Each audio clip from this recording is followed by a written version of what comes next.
Désolé, donc la vidéo a été interrompue parce que j'ai fait une mauvaise manipulation. Et de toute façon, c'est mieux comme ça que ce soit des petites vidéos.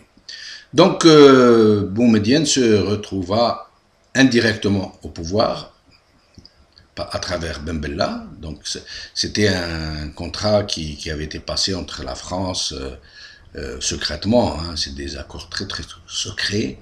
Et Boumedienne, donc la France ne voulait pas de Farhat Abbas, de Ben Khaddad, des grands révolutionnaires, d'Aïd Ahmed, de Boudiaf, de Karim Belkacem, etc. Donc il voulait que ce soit Ben Bella, une marionnette, un type très très bizarre, hein, et pour préparer que Boumedienne prenne le pouvoir.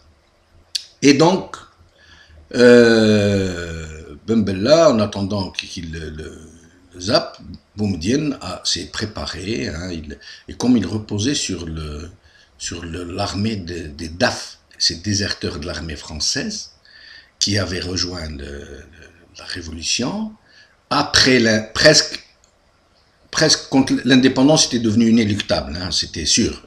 Généralement, ils ont rejoint tous après 60, 61 et même 62. Et ils n'ont pas rejoint la Révolution en Algérie même, où le combat faisait rage avec les opérations Chal, mais au niveau de l'armée des frontières. Et curieusement, Chal, les opérations Chal, ont vaincu l'ALN. À l'intérieur, l'ALN était pratiquement décimée. Ça veut dire que la France a mis le paquet sur le plan militaire pour fortifier l'armée des frontières par rapport à l'armée de l'intérieur. Et donc, Boumedienne reposait un peu des officiers de l'armée française, ils étaient tous autour de lui en tant que chef d'état-major général. Il a commencé à les injecter dans des postes de commandement. Et bon, donc, quand il a pris le pouvoir, au début, l'Algérie n'avait pas d'argent, hein, très peu, il n'y avait pas encore de pétrole, de gaz, etc. Et je me rappelle, c'est pour ça que l'Algérie des premières années fonctionnait à peu près normalement. C'était même très prometteur. Hein. L'agriculture continue de fonctionner normalement, elle nourrissait tout le pays, on n'importait pas de produits agricoles à l'époque, ou très peu. Les secteurs de la pêche, du tourisme, de l'industrie, même s'ils n'étaient pas, très performants, hein, c'était quand même relativement bon. La justice fonctionnait normalement, et quelque chose d'important à remarquer, l'administration algérienne fonctionnait admirablement, alors que les fonctionnaires algériens avaient dû relever un défi majeur, parce qu'au début c'était prévu que les Français ne partent pas, qu'ils restent, les Français d'Algérie. Mais ils sont tous partis, malheureusement, à cause de ce qui s'est passé, hein, l'OAS, etc. Et l'administration qui était composée essentiellement de Français, parce que les indigènes généralement n'allaient pas à l'école, ou très peu. Et malgré ça, les fonctionnaires algériens ont relevé le défi, et l'administration a pris en main le pays. Quand vous appuyez sur l'interrupteur, vous avez de l'électricité, vous ouvrez le robinet, vous avez de l'eau, les impôts fonctionnaient, tout fonctionnait normalement. Et malheureusement, la justice aussi, à signaler, fonctionnait normalement. Les juges étaient intègres, sérieux. Malheureusement donc, le pétrole et le gaz commencèrent à devenir importants et à rapporter. Et à ce moment-là, le régime se lança dans une entreprise de corruption généralisée, comme il avait fait avec les faux moudjahidines. Donc Boumedienne commença par les faux moudjahidines. Comment il fit? Parce que les vrais moudjahidines de l'intérieur lui étaient hostiles. Donc en plus de les noyer avec l'armée des frontières, il ouvrit les vannes, il décida que quiconque ramenait 2 témoins qui affirment qu'il avait fait la révolution, il était ancien révolutionnaire, il était ancien moudjahid. On lui donnait une attestation communale qui ouvrait droit à des privilèges exorbitants à l'époque, hein. Des droits faramineux pour la retraite, des pensions mensuelles, des licences de taxi, bars, etc., etc. Et donc, ils passèrent, les faux moudjahidines, tenez-vous bien, de quelques milliers à 800 000. L'Algérie, dans les statistiques officielles qui ne sont jamais rendues publiques, à 800 000 faux moudjahidines. dans lesquels il doit y avoir à peu près maximum 20 000 vrais moujahidines. Hein. Vous imaginez l'écart. Et donc ensuite, il a commencé à corrompre les responsables de la LN, de l'Armée de Libération Nationale, les grands chefs de wilaya. Ceux qui n'acceptaient pas de se faire corrompre, il les mettait en prison ou il les tuait. Comme ce fut le cas pour Karim Belkacem, Khidr, Chabani, j'en oublie, hein. Et donc, tous ceux qui ne marchaient pas avec lui, il les tuait ou il les mettait en prison, comme ce fut le cas d'Aït Ahmed, qui s'évada de prison pour aller à l'étranger, comme ce fut le cas pour Mufti Zakaria, le parolier donc de l'hymne national, et voilà, donc il réussit à corrompre donc, ce cœur de la révolution algérienne.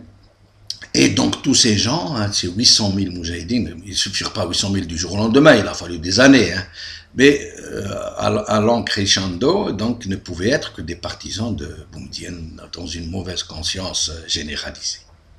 Et il ne s'arrêta pas là dans sa dynamique de corruption des masses, puisque avec l'argent du pétrole, il va lancer ce qu'on appelle la GSE, gestion socialiste des entreprises. Moi j'étais chef du personnel, je parle en connaissance de cause. En 1978-79.